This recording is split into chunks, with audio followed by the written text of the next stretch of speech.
back up here. So I do these two tests on the table, and what I'm going to have you do is I'm going to have you try to bring your hand down, and I'm going to try not to let you. Okay?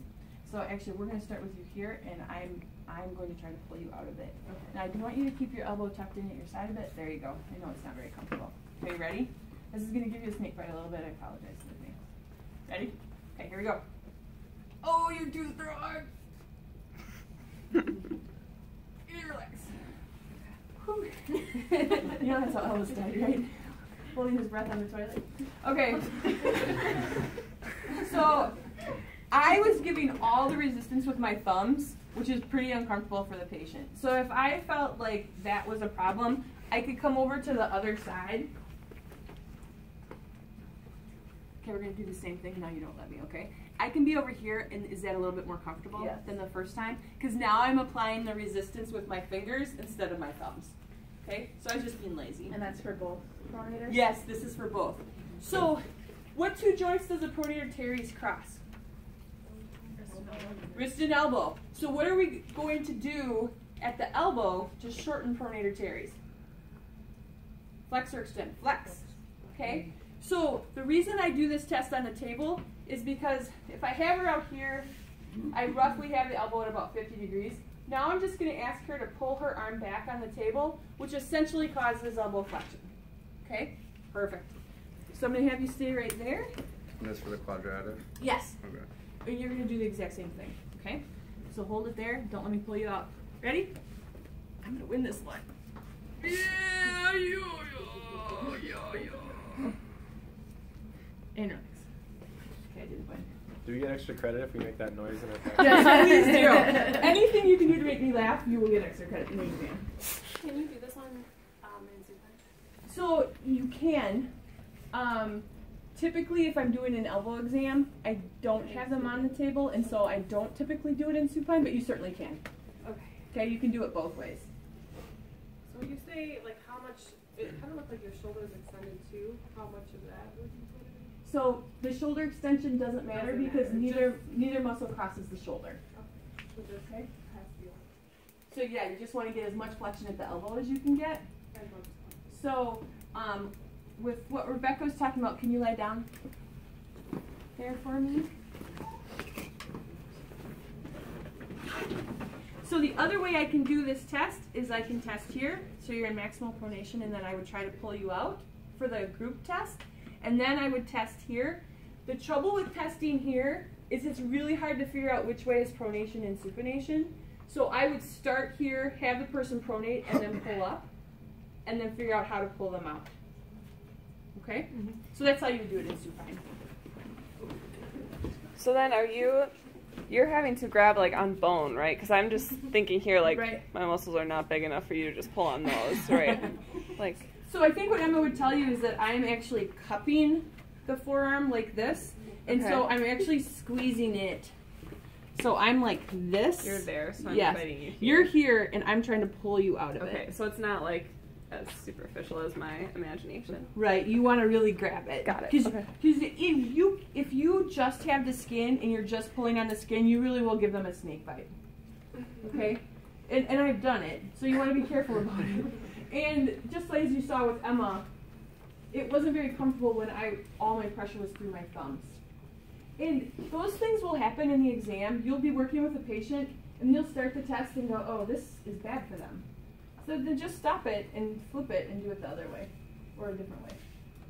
Okay, but you'll know right away that, oh, she's not able to give me resistance because I'm digging into her forearm with my thumbs. Okay? So the next one is the supinator. What other muscle supinates? Like big honking muscle, biceps, right? So to try to get to the supinator, we want to try to get rid of biceps.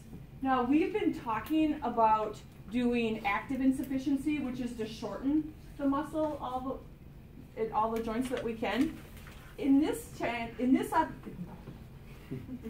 For this manual muscle test, we're actually going to use the opposite approach. If we lengthen a muscle maximally, it also becomes very weak. Okay? So how might we lengthen the biceps to try to get it out of play? Okay? We're going to extend at the elbow, extend at the shoulder. Okay? So I'm going to test you on this side. Yeah, you're going to do the best you can. We're kind of camping today. All right, so come on back for me. First thing I want you to do is with your elbow bent, and you're here, I want you to go ahead and bring your palm all the way up. Great. Now what I want you to do is I'm going to have you straighten out your arm, and I'm going to have you bring your arm all the way back as far as you can. Okay, now I want you to hold your forearm this way. I'm going to try to pull it this way, and you don't let me, okay? Ready? Here we go. And relax. Good. Swimmer arms. Okay, so that's how you're going to do supinator. Sure. You don't have to apply. Yeah, we're not going to apply pressure because I'm a Can she keep her hand open just for clarity? Yep. Yep. And I also, again, am having her get into that forearm position with the elbow bent when it's clear what direction she's in before I bring her back. Okay? And now I'm going to go ahead and rotate her. I'm trying to pull her into pronation. Oh, you're pulling into pronation, and she's trying to supinate. Right, because it's a one joint muscle, so we're going to test it with it maximally shortened. So we want her to be fully supinated, and I'm pulling her into pronation. Okay? All right, so we've done the pronator group, pronator quadratus, supinator. Okay? Do you want to practice those three, or can I give you the next three? The next three are super easy. So let's do it. Just do it. Okay, so we've got three muscles that flex the elbow, that primarily flex the elbow. We've got biceps, brachioradialis, and brachialis. Great. So all of those, the active range of motion component is going to be this, right? And Emma does that beautifully.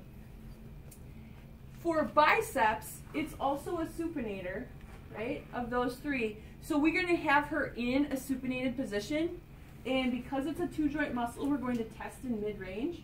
We're actually going to test all three of these in mid-range, and you'll see why this is so easy in a second.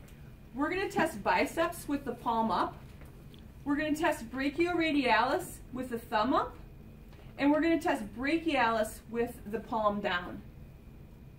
Okay, so we've got biceps, brachialis, brachioradialis. Biceps, brachioradialis, brachialis. Now the reason we're testing brachialis with the palm down is because we're trying to get biceps out again. Brachioradialis. No, brachioradialis is here. Oh. Brachialis is here. Oh. We're trying to get biceps out away from brachialis by supinating, by pronating. The biceps. Biceps. Brachioradialis. Biceps is such a huge contributor to elbow flexion that you're going to get biceps in all three of these tests. Okay, but this is our attempt to isolate. So that's one where, like, what are you doing to isolate? You can't completely isolate the muscle. Right. So I would expect an answer of we're testing biceps in full supination because it is a supinator, and we're testing brachialis in pronation to try to eliminate biceps. Brachialis, the line of brachialis, this is its best line. So I would expect Best line, but you can't completely eliminate. right, right. Okay. I'm going to have you come back up here so we're not fighting the armrest.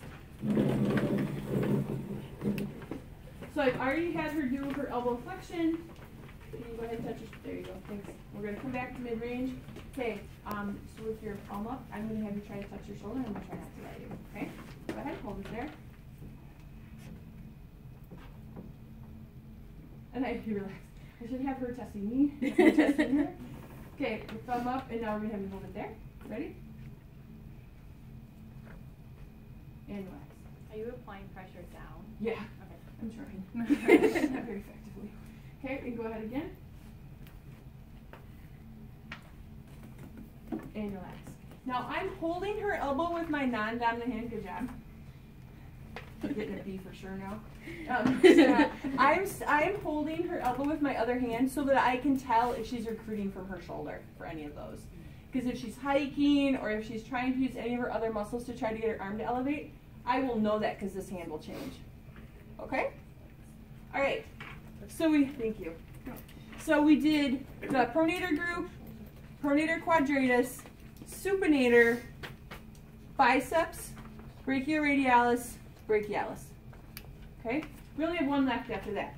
But should we just do it? It's Just do it, triceps, yeah. it's not hard. Okay, lie down on your back, please. And then come up to abduction or flexion of 90 degrees. Okay, can you go ahead and bring your elbow up for me? Great. So that's against gravity. Okay, come on back down halfway. Okay, now you try to straighten your elbow and I'm not going to let you. Go ahead.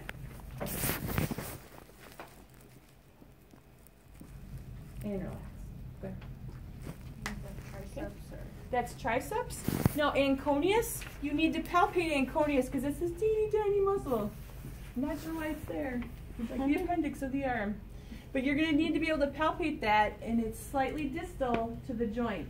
But there's no way to isolate it otherwise. Okay? All right, so now you have 7 manual muscles.